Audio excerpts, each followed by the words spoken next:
भगवान को याद कर लिए हैं? कर लीजिए, चलिए चलिए।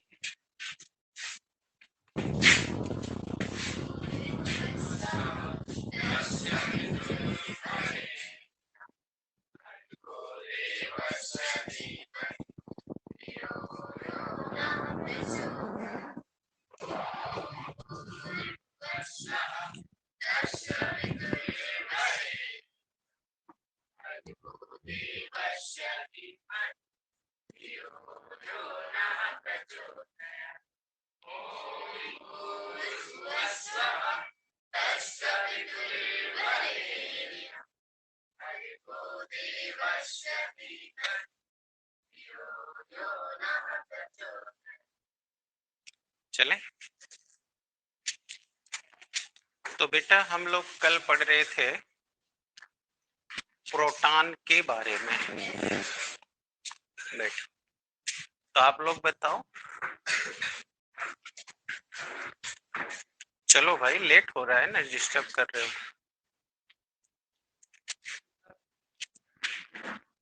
पकड़े। तो कल हमने आपको प्रोटॉन के बारे में समझाया। अब आप मुझे बताइए, कोई डाउट्स है? किसी का कोई प्रॉब्लम? तो कल आपने प्रोटॉन के बारे में समझ लिया, और रदरफोर्ड ने जो कहा उसे लैब में भी दिखा दिया। और कल मैंने एक्सप्लेन किया कि हम हाइड्रोजन को ही प्रोटॉन क्यों कहते हैं। अगर कोई क्वेश्चन है तो पूछ लीजिए। अब आज हम प्रोटॉन की विशेषताएं चलेंगे।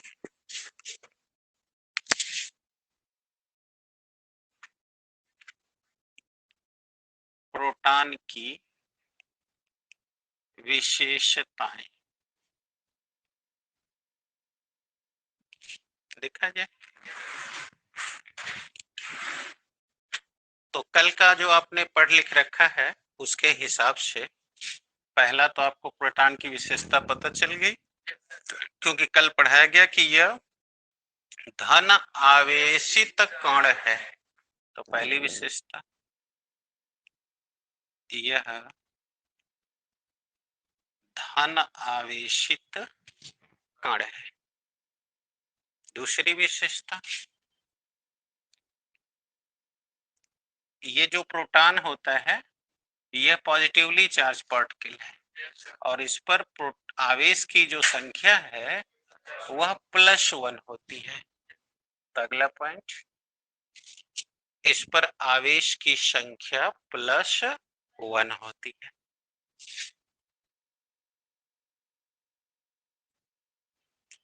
अब तीसरे में देखिए, आवेश की मात्रा। आवेश की मात्रा, तो जो प्रोटॉन होता है बेटा, उस पर आवेश की मात्रा उतनी ही होती है जितना आपने इलेक्ट्रॉन पे पढ़ा था। तो कितना पढ़ा था? तो उतना ही मात्रा इस पर भी होती है। बस फर्क क्या है? चार्ज के साइन का, कि वो ये धनावेशित होता है, यानी कि क्वांटिटी में कोई प्रभाव।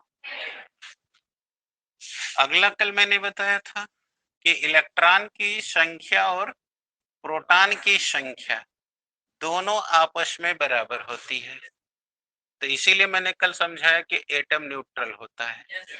जैसे कि कोई भी अगर एटम ले लो, तो 9 का ज्ञान आपके पास है, तो आप जानते हो कि न्यूक्लियस के अंदर 2 फंडामेंटल पार्टिकल रहते हैं और न्यूक्लियस के बाहर इलेक्ट्रॉन रहता है। तो अगर मान लो कि इसका परमाणु क्रमांक 10 है, तो बोलो प्रोटॉन भी 10। तो प्रोटॉन पर धन 10 आवेश हो गया, और इस पर तो बोलो +10 और -10 मिला दे तो 0 हो जाएगा। अब ना प्लस रह गया, तो जब प्लस और माइनस कोई ना रहे तो उसे उदासीन कहते हैं। तो इसीलिए आप लोग कहते हो कि एटम उदासीन होता है। सही है?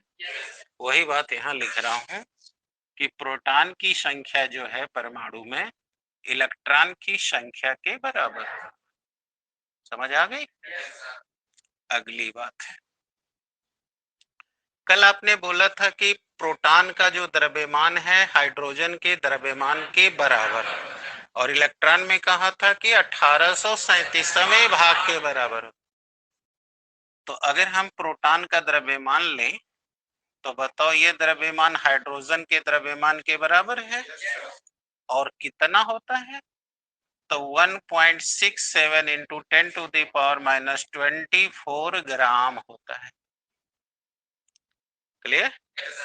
यानी कि अगर मैं इसको किलोग्राम में लिखूं तो 6 7 - 27 किलोग्राम। अब कल जब इलेक्ट्रॉन पढ़ रहे थे तो उसका पढ़े थे 9 इंटू 10⁻⁻28 ग्राम या -31 किलो। तो जैसे मैंने कहा था ना कि ये आपको याद रखना है, तो इसी तरह ये भी आपको, क्योंकि ये याद नहीं होगा तो सवाल नहीं लगेगी, क्योंकि सवाल में ये सब दिया नहीं रहेगा। और अब बात करते हैं छठा। इतना तक कोई प्रॉब्लम? तो छठा विशेषता क्या है कि जो आपका प्रोटॉन है वह न्यूक्लियस के अंदर रहता है, जबकि इलेक्ट्रॉन को क्या कहा गया था? बाहर है। तो ये न्यूक्लियस के अंदर होता है। आगे बातें, तो इस तरह आप देखें तो कितनी विशेषता की बातें ध्यान रखनी है? 6। किसी बच्चे को कोई डाउट? कितने लोग को समझ आ गया? श्योर? अब आइए न्यूट्रॉन की खोज की जाए। तो अब तक पढ़ाए हुए ज्ञान के हिसाब से अब आपको ये पता चल चुका है कि इलेक्ट्रॉन और प्रोटॉन दो फंडामेंटल पार्टिकल क्रमशः जे थॉमसन और रदरफोर्ड द्वारा खोज किए गए। किसी को अभी कोई क्वेश्चन है? अब आइए न्यूट्रॉन की खोज यानी डिस्कवरी ऑफ न्यूट्रॉन।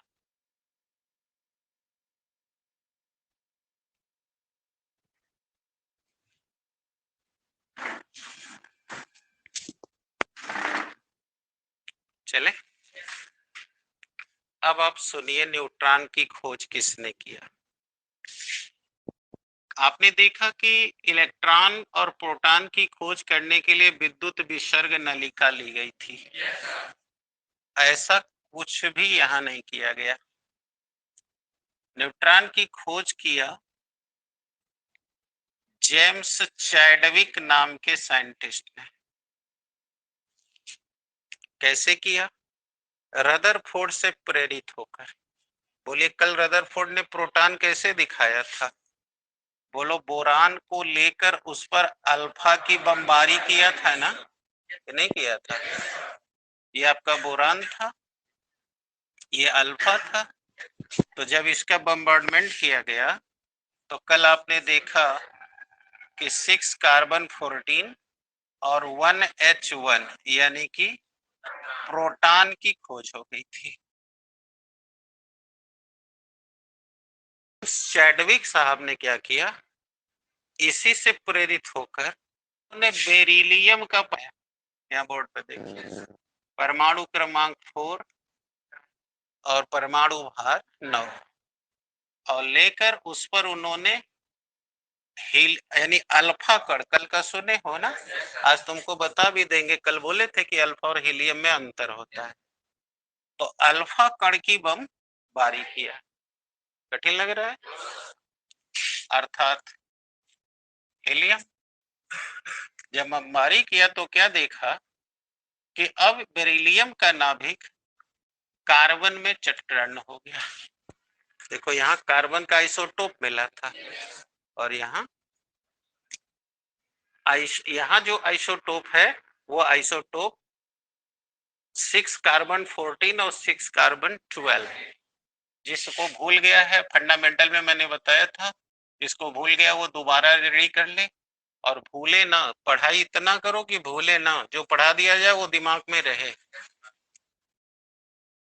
जिनके परमाणु क्रमांक समान हो, परमाणु भार भिन्न भिन्न हो, तो उन्हें हम एक दूसरे के समस यानी आइसोटोप्स कहते हैं। राइट है। जिसमें ये जो 6 कार्बन 12 वाला है ये डिग्रेडेबल है, अर्थात हमेशा नेचर में ये अपघटित होता रहता है। और जो 6 कार्बन 14 है ये नॉन डिग्रेडेबल है, अर्थात ये नेचर में कभी नष्ट नहीं होता। समझ में आया? तो आप उस दिन भी पढ़ा हुए तो बताए थे कि देखो ये याद रखना, ये तुम्हारे लिए बहुत जरूरी है, क्योंकि इसी के द्वारा हम लोग कार्बन डेटिंग करते हैं। अर्थात कोई भी जीवाश्म, कोई भी पौधा, कोई भी जानवर का अगर जीवाश्म हमको पहाड़ों में मिलता है तो हम उसके उस जीवाश्म में से यही चेक करते हैं कि इनका जो ये दोनों कार्बन हैं उनकी कितनी मात्रा वहां बची हुई है, और उसी मात्रा से हम पता लगाते हैं कि यह जीवाश्म कितने वर्ष पुराना है। अर्थात जीवाश्म के आयु का हम निर्धारण कर लेते हैं। तो इसीलिए ये आपको हमेशा याद रखना चाहिए। तो देखिए ये 6 कार्बन 12 में बन गया। और अब जरा कल का याद करिए, द्रव्य के अविनाशता के नियमानुसार 4 2 6 है। अब बोलो इसके परमाणु क्रमांक में कुछ नहीं बचा है, और ये जोड़ो 9 4 13, 12 1 बचा है। तो ऐसा वो कौन सा कण है जिसका परमाणु क्रमांक नहीं होता और परमाणु भार होता है? तो वो कण है न्यूट्रॉन। कौन सा कण है? न्यूट्रॉन। आया? आपने कल जो पढ़ा था ये सामने है, इसे आपने प्रोटॉन कहा था। इस पर अभी अभी पढ़े हो एक धन आवेश है। अब बोलो उसका परमाणु क्रमांक 0 है, तो उस पर कोई धन आवेश नहीं है, कोई ऋण आवेश नहीं है। तो जिस पर न कोई धन हो ना, उसी को उदासीन कहते हैं। इसका मतलब ये जो कण मिला हुआ है ये कण कौन है? उदासीन कण है। और यही कण जो मिला उसी को चैडविक साहब ने अपनी भाषा में कह दिया कि ये न्यूट्रल है। ये कौन सा पार्टिकल है? और उसी न्यूट्रल उसके गुण की वजह से इस पार्टिकल का नाम पड़ गया न्यूट्रॉन, यानी उदासीन कण। तो इस तरह न्यूट्रॉन की जो खोज है वो किसने कर दिया? कैसे किया पता चला? कि जेम्स चैडविक ने बेरिलियम परमाणु को लेकर उस पर अल्फा कण की बमबारी की, और बमबारी करने पर एक उदासीन कण प्राप्त हुआ, और इसी उदासीन कण का नाम। क्लियर हो गया? Any doubts?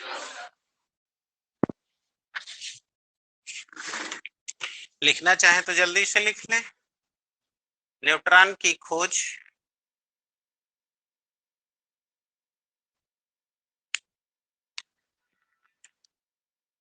जेम्स चैडविक नाम के वैज्ञानिक ने किया।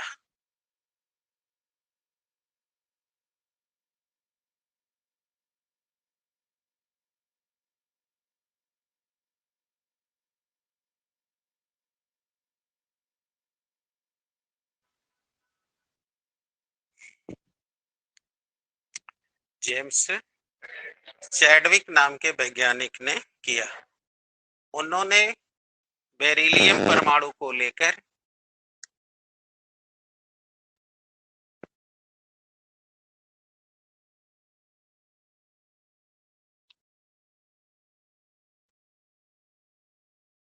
उस पर अल्फा कणों की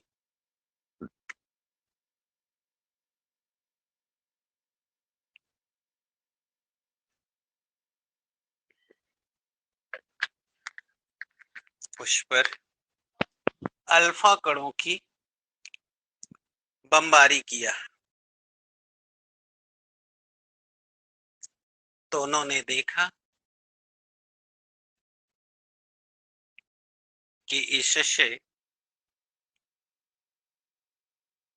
एक ऐसा कण प्राप्त होता है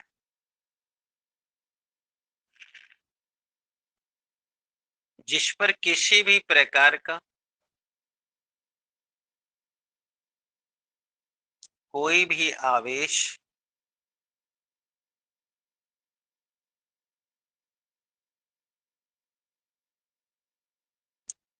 नहीं होता।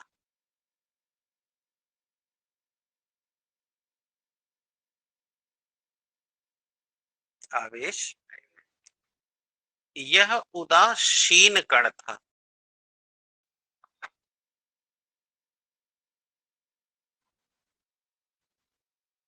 इसी कण को उन्होंने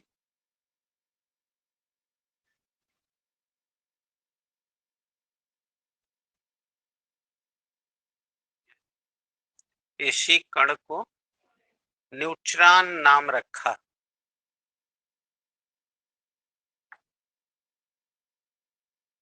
अब वो रिएक्शन दिखा दीजिए।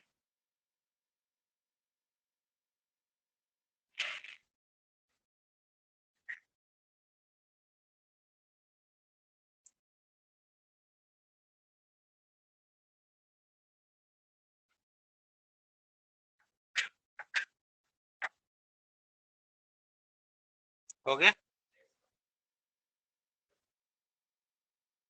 अब किसी को कोई डाउट्स?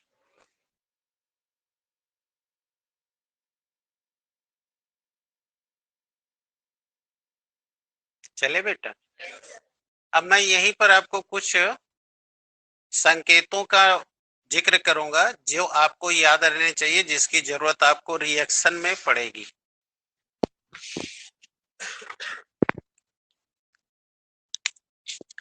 देखें, -1 E0 दिखाई दे रहा है। -1 E0, या इसको ऐसे कर लीजिए, E पर -1। कंफर्म हो रहा है? देख लो क्या बोल रहा हूं।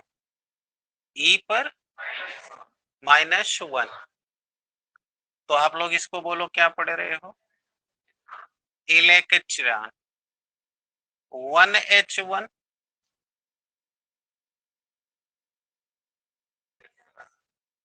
0N1, अभी 1H2 ड्यूटीरियम। क्या पढ़ोगे? 1H3 टाइट्रियम। ठीक है। 2He4 helium. ये कौन है? हीलियम। अल्फा कौन हीलियम से शो करते हो? ये अल्फा नहीं है। और 2He3 यह भी हीलियम है, जो हीलियम का आइसोटोप है, और यही तुमको मिला है चंद्रमा पर, जो भारत ने खोजा है, जिससे जल के होने की पुष्टि की गई है। और इसीलिए वैज्ञानिक सोच रहे हैं कि चंद्रमा पर जीवन संभव है। ये हीलियम का ही आइसोटोप है, यानी समस्थानिक। अंडरस्टूड? इतना दिमाग में डाल लो।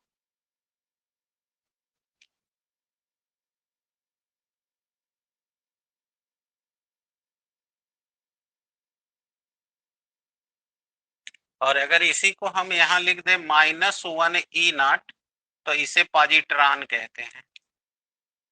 क्या बोलते हैं? पॉजिट्रॉन। इसे पाई कहते हैं, पाई मेशान कण। पाई मेशान कण।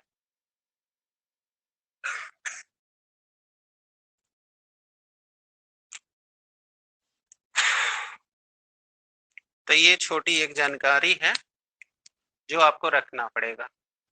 अब आइए,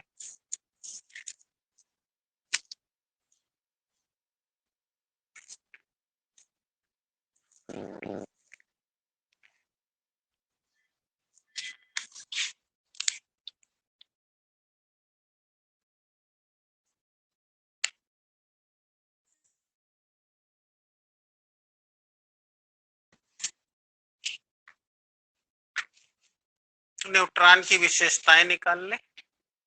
एनी डाउट्स?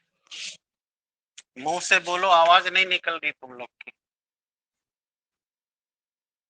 न्यूट्रॉन की विशेषताएं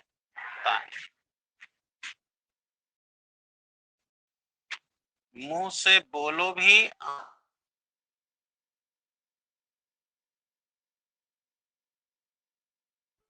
एडवांटेज ऑफ न्यूट्रॉन्स।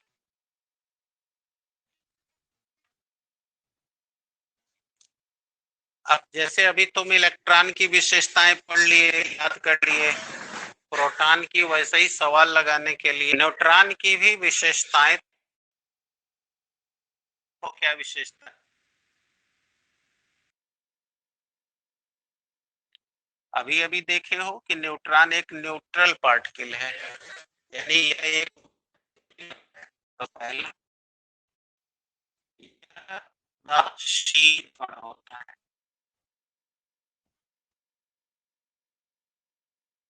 अब बताओ, जब उदासीन है तो क्या होगा? न इस पर प्लस चार्ज रहेगा न माइनस चार्ज रहेगा, अर्थात किसी आवेश इस पर नहीं रहेगा। तो सेकेंड को कि का भी आवेश नहीं होता।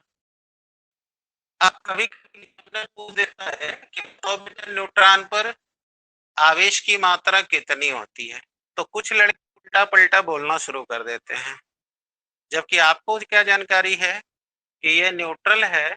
जब इस पर चार्ज ही नहीं है तो चार्ज की मात्रा का सवाल कहां से आ गया? अरे भाई, चार्ज होता तब ना होता। तो अगर कोई पूछे कि भाई इस पर कितना चार्ज होता है, तो आपको कह देना चाहिए सर शून्य होता है, अर्थात कोई आवेश। क्लियर हो गई? तो ये बताया जाए, फिर भी कई हैं जो पढ़ते नहीं कायदे से, तो वो अंडा बंड बोलते हैं। इसका मतलब न्यूट्रॉन पर कोई आवेश नहीं है, अर्थात आवेश शून्य है। राइट है?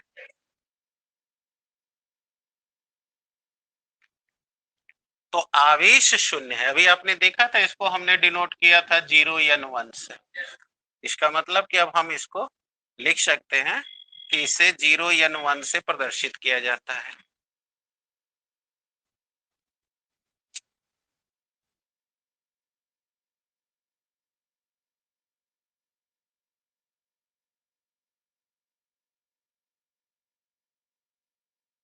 अगली बात सुनिए। अब आपको अभी मैं यहाँ लिखा था 0n, तो समझाया था कि इसका परमाणु क्रमांक जब 0 है तो कोई चार्ज नहीं है। लेकिन आप देखो सर पे भार है, तो कल पढ़े थे कि हाइड्रोजन पर भी एक ही होता है। तो अब जाहिर है कि एग्जामिनर भी पूछ सकता है और आपके भी मन में आएगा, तो क्या न्यूट्रॉन और प्रोटॉन के भार बराबर होते हैं? तो अब इस रहस्य को समझो। 5वां पॉइंट में न्यूट्रॉन का जो मास है, मास ऑफ न्यूट्रॉन, वह हाइड्रोजन के द्रव्यमान के लगभग बराबर है। अंडरस्टूड? क्या बोला गया? हाँ। अब कई तो खाली लिख रहे हैं, उनके मुंह में से आवाज ये नहीं आ रही है। तो यही सब सुधार करना होगा कि अगर तुमको बढ़िया बनना है तो मुंह को कंटिन्यू रखो, बोलते रहो। तो इसका जो मास है वो प्रोटॉन के मास के लगभग बराबर है। अब कल का प्रोटॉन वाला पढ़े थे 1.67 into 10 to the power minus 24 gram. तो इसका क्या है? 1.64। देखे, है ना, लगभग बराबर, यानी कि 0.03 का डिफरेंस है।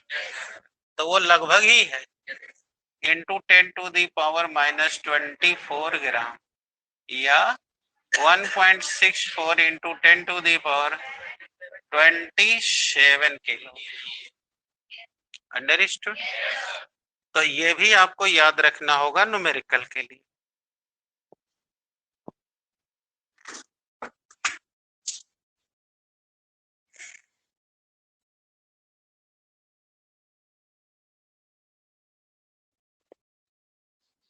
तेज चले, तेज। हो गया? अब एक छठा पॉइंट भी दे दे कि न्यूट्रॉन कहाँ रहता है, नाभिक के अंदर। न्यूट्रॉन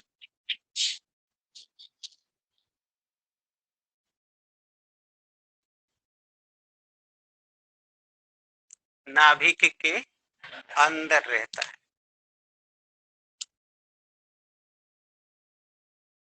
हो गया। अब चलिए कंपटीशन लेवल के लिए यहाँ पर दो बातें और सुन लीजिए ताकि आपके पास वो ज्ञान बने हैं। हमने अभी पिछले दिन परमाणु की संरचना जब शुरू किया तो हमने कई कणों के नाम गिनाए थे। हमने गिनाया electron, proton, neutron, pi meson, positron, alpha, beta, gamma, neutrino, anti neutrino, गिनाया है ना। लेकिन मैंने कहा कि ये सारे के सारे कण एक में नहीं होते, लेकिन मैंने कहा कि इलेक्ट्रॉन और न्यूट्रॉन ये तीनों कण हर एटम में होते हैं। इसीलिए कल मैंने आपको लेक्चर में कहा था कि इस वजह से इलेक्ट्रॉन, प्रोटॉन और न्यूट्रॉन को हम मौलिक कण यानी कि फंडामेंटल पार्टिकल कहते हैं, यानी मूल मौलिक कण कहते हैं, फंडामेंटल पार्टिकल्स कहते हैं। ठीक है। ये पहला जो चैप्टर पढ़ाया गया उसमें ये सारी बातें हो गई। अब यहां मैं क्यों कह रहा हूं, मैंने बोला ना अभी कि ये बातें मैं कंपटीशन के लिए कर रहा हूं। आप पकड़े। तो जब अभी आपको पहला चैप्टर पढ़ाए तो उस चैप्टर में आपको दो और लोगों से परिचय करवाए थे। एक था परमाणु क्रमांक यानी कि एटॉमिक नंबर, और दूसरा था एटॉमिक मास या एटॉमिक वेट, यानी जिसे आप बोलते हो परमाणु भार। अब ध्यान देना, अब ये मैं 5वीं 6वीं बार रिपीट कर रहा हूं, और अब आगे के चैप्टर में ये सब आएंगे, जिसको नहीं आया तब उसको कूटना शुरू कर देंगे। इसीलिए मैं बार बार कह रहा हूं कि जो पढ़ा दिया गया है उसको तैयार रखो, क्योंकि एक तो तुम 9-10 में मस्ती मार के आए हो, दूसरा अगर वही प्रक्रिया चल रही है तो फिर तुम्हारे लिए साइंस कठिन हो जानी है। तो परमाणु क्रमांक और परमाणु भार क्या पढ़ाया मैंने बताया कि परमाणु क्रमांक शब्द की खोज मोजले नाम के वैज्ञानिक ने किया था, और उसने क्या परिभाषा दी थी। तो पिछले टॉपिक में यानी फंडामेंटल में पढ़ाया कि परमाणु क्रमांक बराबर इलेक्ट्रॉन की संख्या, इलेक्ट्रॉन की संख्या बराबर प्रोटॉन की। अर्थात किसी भी परमाणु में जितने इलेक्ट्रॉन या जितने प्रोटॉन उपस्थित होते हैं वही उसका परमाणु क्रमांक कहलाता है। और हमने समझाया कि इसे हम जेड से शो करेंगे, फिर इस पर न्यूमेरिकल भी लगा के पूछा।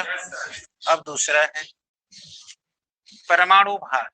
तो मैंने इसमें समझाया कि प्रोटॉन की संख्या और न्यूट्रॉन की संख्या के योग को हम उसका परमाणु भार कहते हैं।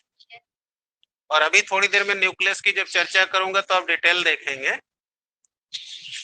तो परमाणु में न्यूक्लियस के अंदर दो फंडामेंटल पार्टिकल होते हैं, प्रोटॉन और न्यूट्रॉन, जिसमें अभी अभी आप पढ़ लिए कि प्रोटॉन धनावेशित होता है और न्यूट्रॉन पर कोई चार्ज नहीं है, इसलिए प्रोटॉन के धनावेशित रहने से ये नाभिक पूरा स्फीयर धनावेशित रहता है। और नाभिक के बाहर में आप पढ़ रहे हो बार बार कि इलेक्ट्रॉन होते हैं और इलेक्ट्रॉन पर ऋणावेश होते हैं, इसलिए नाभिक के बाहर का जो ये स्फीयर है वो नेगेटिव स्फीयर रहता है। अर्थात नाभिक के बाहर का जो क्षेत्र है वो ऋण आवेश का क्षेत्र है, और नाभिक के अंदर का जो क्षेत्र है वो धन आवेशित क्षेत्र होता है। क्या हुआ, प्रॉब्लम है? तो फिर अब हमारा सवाल ये है कंपटीशन के लिए कि जब परमाणु 3 मूल कण से बनता है, इलेक्ट्रॉन, प्रोटॉन और, तो परमाणु का जो भार हुआ, जब 3 लोग हैं, तीनों लोगों का न भार मिलके परमाणु भार होना चाहिए। तो फिर यहाँ प्रोटॉन और न्यूट्रॉन की संख्या के योग को ही परमाणु भार क्यों कहा गया?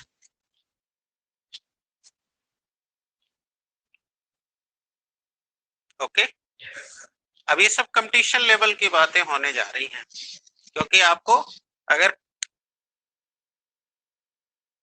कंपटीशन निकालनी है तो सामान्य पढ़ाई से काम नहीं चलेगा, लेकिन सामान्य नहीं रहेगी तो भी खास बातें नहीं आएंगी। तो अब ये बात आपसे एग्जामिनर ने पूछ दिया, चाहे कंपटीशन में पूछ दिया, तो अब आप समझ लें क्या करना है।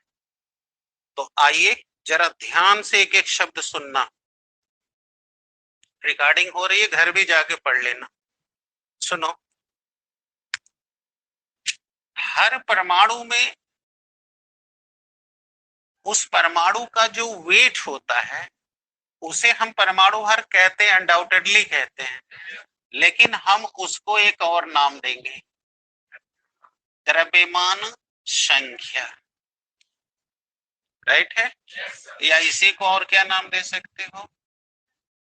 परमाणु द्रव्यमान। अंडरस्टूड?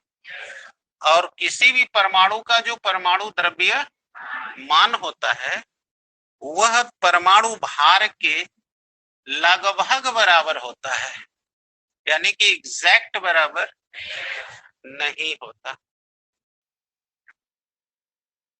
जैसे हम आपको समझाते हैं, ध्यान देना, क्योंकि मैं जो छेड़ रहा हूं वो बात को पकड़ो।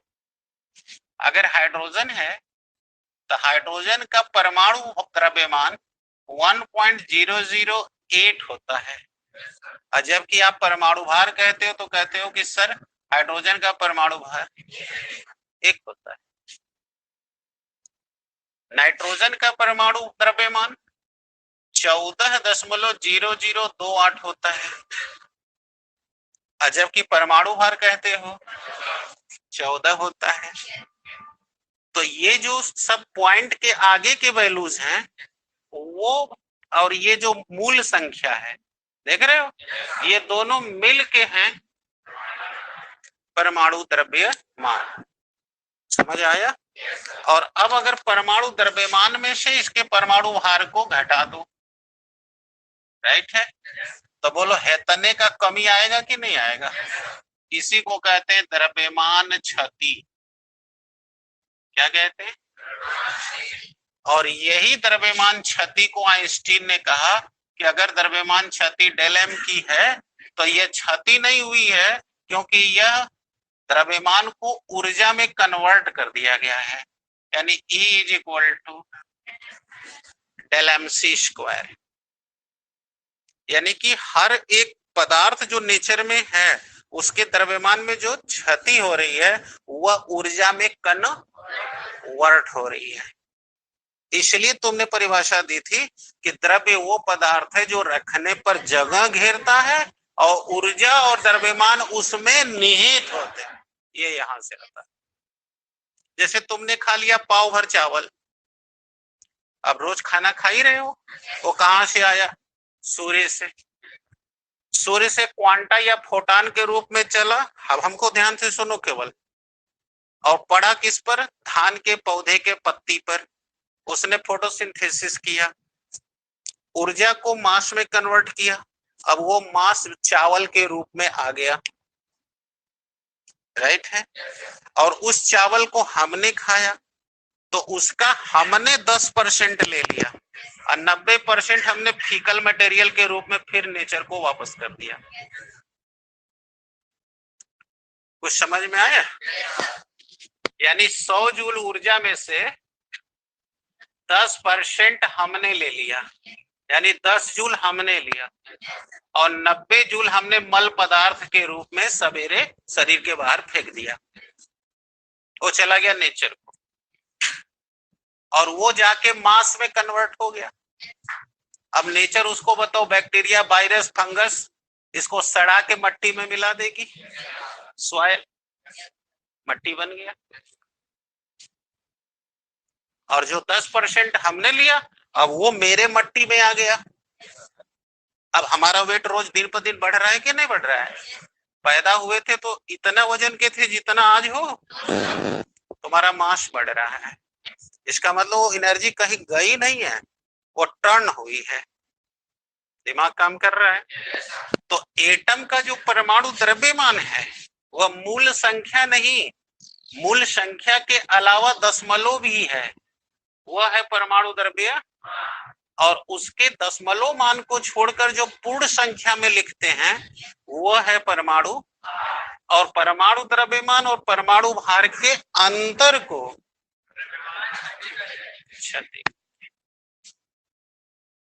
आगे बात समझ में कि नहीं आ गया?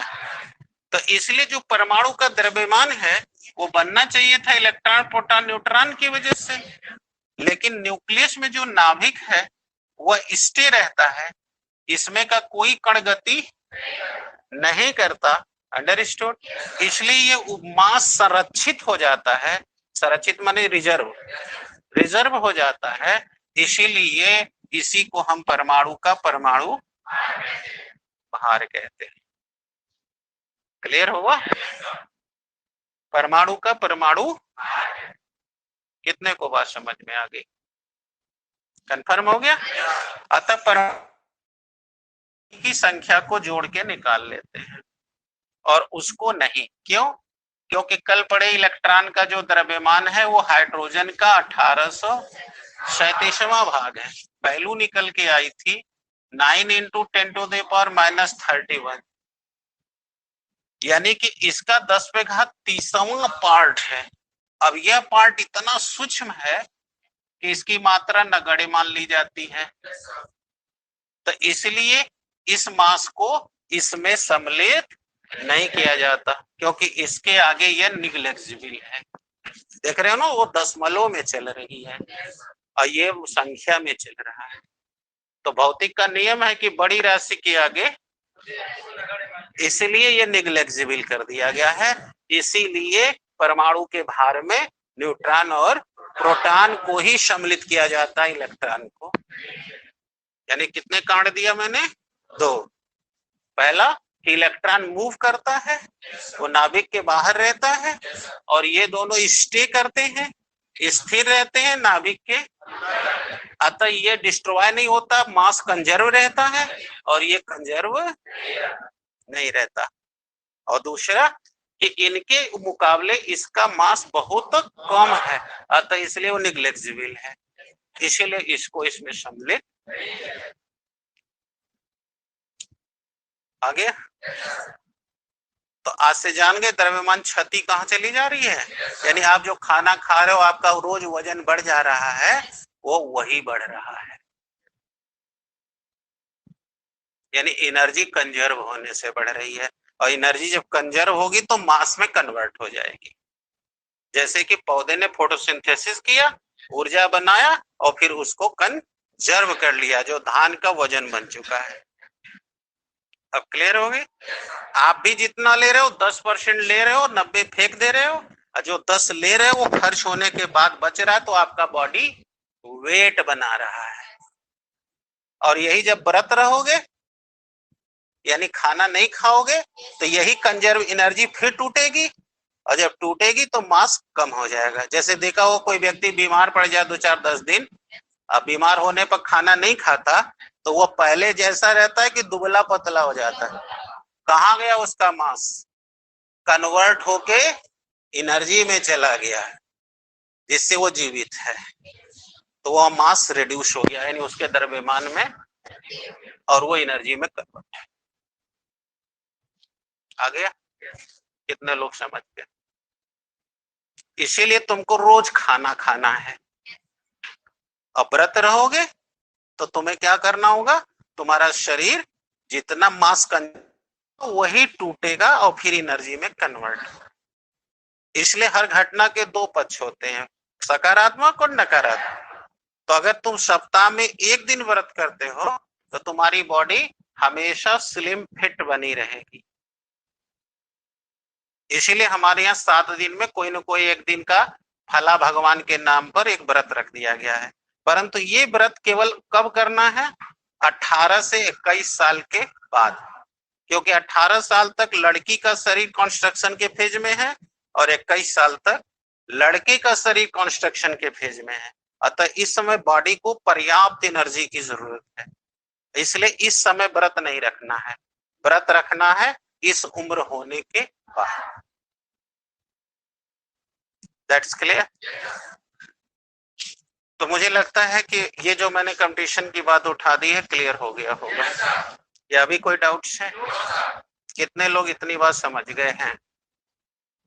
अब ये अगर पूछा जाएगा कि बेटा इलेक्ट्रॉन प्रोटॉन न्यूट्रॉन तीनों होते हैं तो फिर परमाणु भार इन्हीं से क्यों नापा जाता है, समझ आ गई है कि अभी नहीं आ गई है? और द्रव्यमान संख्या और परमाणु भार में अंतर कैसे, वो भी समझ गए? द्रव्यमान क्षति क्या समझ गए? याद करना, ये सब थोड़ी देर में भी बोर का थ्योरी चलेगा तो ये सब आने वाले हैं। अभी प्रॉब्लम है जी?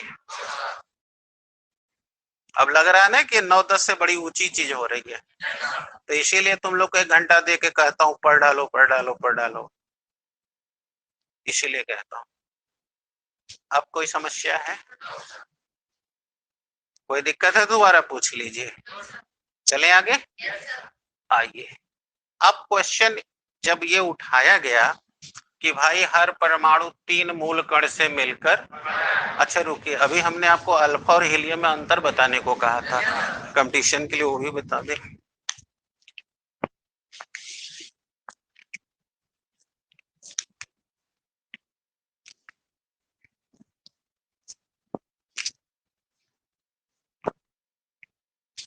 अब आइए देखिए अल्फा और हीलियम में अंतर क्या है। What is the difference alpha and helium? आप सब बच्चे भी सुन रहे थे कि ये सब पार्टिकल हैं जो एटम को तोड़ने से निकले थे। आज भी आप जानते हैं रेडियो एक्टिव तत्वों के तोड़ने से ही अल्फा बीटा गामा निकलता है। ये जितनी बात हो रही है ये सारी बातें आपको पढ़ाई के दौरान आएंगी, अगर याद रहेगा तो समझ बन जाएगी, नहीं याद है तो फिर ऐसे बैठेंगे मगला की तरह। अल्फा और हीलियम में हम अंतर की बात करना चाहते हैं, तो अंतर से पहले हमें 2 अध्ययन करना होगा। कि अभी थोड़ी देर पहले कहा था कि जब अल्फा कणों की बमबारी की गई तो हम इस अल्फा को हीलियम से डिनोट करते हैं, तो आखिर कोई समानता होगी तभी तो दिखाया गया होगा। तो मेरे अध्ययन का पहला टॉपिक होगा कि अल्फा में और हीलियम में समानता क्या थी कि अल्फा को हीलियम से डिनोट किया गया, और दूसरा जब अल्फा और हीलियम में समानता ही है तो अल्फा को हीलियम क्यों नहीं कहा जाता, या हीलियम को? फिर इनको 2 अलग अलग नाम से करने की क्या जरूरत है? अर्थात उसमें असमानता क्या है? आ गया क्वेश्चन? यानी अब ध्यान देना, साइंस केयरों से नहीं छोड़ती है, ये अगर ऐसा है तो क्यों है, नहीं है तो क्यों नहीं है। साइंस छोड़ेगी नहीं आपको, तर्क पर जब तक कस नहीं देगी तब तक नहीं छोड़ेगी आप। तो now my question is here is this, why we are calling alpha as a denoting by the helium, so what are the similarity between them, and third second what are the dissimilarity, यानी तब हम alpha को helium क्यों नहीं कहते या helium को alpha क्यों नहीं कहते, इनमें असमानता क्या है। चले तैयार है? आइए सीखिए। पहले मैं आपको बता दूं कि हम अल्फा को हीलियम से डिनोट क्यों करते हैं, तो सुनिए। पहले हीलियम से परिचित हो जाइए ताकि समझना आसान हो जाए। अगर कक्षा 10 का पीरियोडिक टेबल याद है तो आपको याद होगा कि हीलियम को 0 ग्रुप में रखा गया है और उस समूह में हीलियम के अलावा अन्य लोग हैं, हीलियम, नियान, आर्गन, क्रिप्टन, जेनान और रेडान, और इस समूह को अक्रिय तत्वों का समूह कहा जाता है, अर्थात इनर्ट एलिमेंट्स कहा जाता है। और आप ये भी तब जानते होंगे कि ये लोग किसी को न इलेक्ट्रॉन देते हैं, इसीलिए किसी के साथ रासायनिक अभिक्रिया नहीं करते, इसी वजह से इन्हें अक्रिय, मतलब वो तत्व जो क्रियाशील नहीं है, अतः इन्हें शून्य समूह में रखा गया है। ये ऐसा आप 10 में पढ़े हो, अभी तो 11 में बस इसी के बाद पढ़ाया जाएगा पीरियोडिक टेबल। चलें,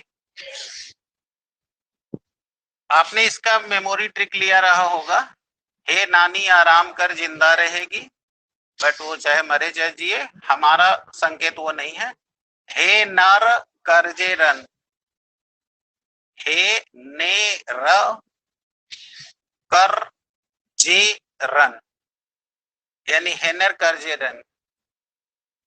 इससे क्या है कि जैसे आपने कहा हे नानी आराम कर, तो आपको याद करना पड़ेगा हे माने कौन, नानी माने कौन, ये कौन है। जैसे अंग्रेजी में मैसेज टाइप करते हैं तो हे करना है तेचई ने यानी ई, तो इस संकेत से आपको तत्वों के ही संकेत याद रहेंगे। अंडरस्टूड। अब आते हैं इनके बारे में। जैसे आपने सुना कि ये किसी को न इलेक्ट्रॉन देते हैं न लेते हैं, अर्थात किसी से रिएक्शन नहीं करते। अब इनका दूसरा परिचय करिए। परमाणु क्रमांक 2, परमाणु भार 4। अब सुनिए कि इसकी समानता क्या है। अल्फा जो कण होते हैं उनका जो भार है हाइड्रोजन परमाणु के भार का 4 गुना होता है। सुनाई दे रहा है? अमन कंसंट्रेट हो। अल्फा का जो भार है हाइड्रोजन परमाणु के भार का 4 गुना होता है। अभी पढ़ के आ रहे हो हाइड्रोजन का परमाणु भार 1 का 4 गुना कर दो तो हीलियम का, बस यही समानता है। और इसी समानता की वजह से हम अल्फा को हीलियम से डिनोट करते हैं, क्योंकि इसका भी भार कितना है, यानी भार की वजह से हम अल्फा को हीलियम से डिनोट करते हैं। अब आपके मन में फिर क्वेश्चन उठेगा, हीलियम ही क्यों, हीलियम ही क्यों? तो अभी सुना ना कि आप तुलना किसी से ऐसे ही से कर सकते हैं जो अक्रिय रहता हो, निष्क्रिय रहता हो, यानी सक्रिय ना हो, क्योंकि सक्रिय रहेगा तो उसमें और गुण आ जाएंगे, तब उसकी समानता करना बड़ा कठिन हो जाएगा। तो इसीलिए हम इसकी तुलना हीलियम से करते हैं, क्योंकि हीलियम किसी से रिएक्शन करके कोई अन्य प्रॉपर्टी दिखाता नहीं है, तो इसलिए हम हीलियम से करते हैं। और किस आधार पे? भार के आधार पर, क्योंकि अल्फा का भार हाइड्रोजन के भार का और हीलियम का भी भार 4 गुना है, इस वजह से समानता है।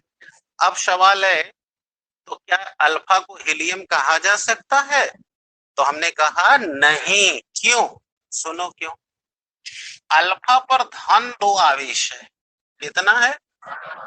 और अब बताओ, हीलियम तो इलेक्ट्रॉन देगा त्यागेगा तब न 2 आवेश आएगा, तो ये तो त्यागा ही नहीं, इसकी तो बैलेंसी 0 है।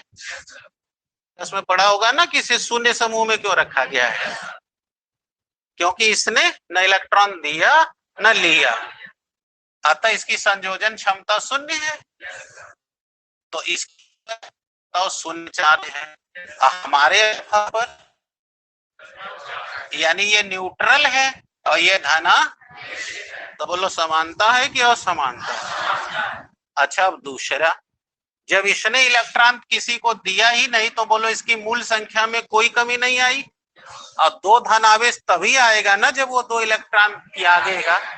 इसका मतलब अल्फा के पास इलेक्ट्रॉन मूल संख्या से 2 कम है और हीलियम के पास अल्फा से 2 ज्यादा, तो ये है इनमें असमानता। आ गया? कट या समानता बता दिए, 3 थे बताए। पहला बताए ये धनावेशित है, ये न्यूट्रल है। दूसरा बताए इस पर 2 धनावेश है, इस पर एक भी आवेश नहीं है। और इसके पास मूल संख्या से 2 इलेक्ट्रॉन कम है और इसके पास इससे 2 इलेक्ट्रॉन ज्यादा है, तो ये है असमानता। इसलिए हम अल्फा को हीलियम नहीं कह सकते या हीलियम को अल्फा नहीं कह सकते। और किस वजह से अल्फा को हीलियम से शो कर दिए? भार की वजह। और क्यों हीलियम से ही किए? क्योंकि हीलियम किसी से रिएक्शन। आगे कंपटीशन का पॉइंट। अब अगला हेडिंग डाल दीजिए, न्यूक्लियस एवं न्यूक्लियस की खोज।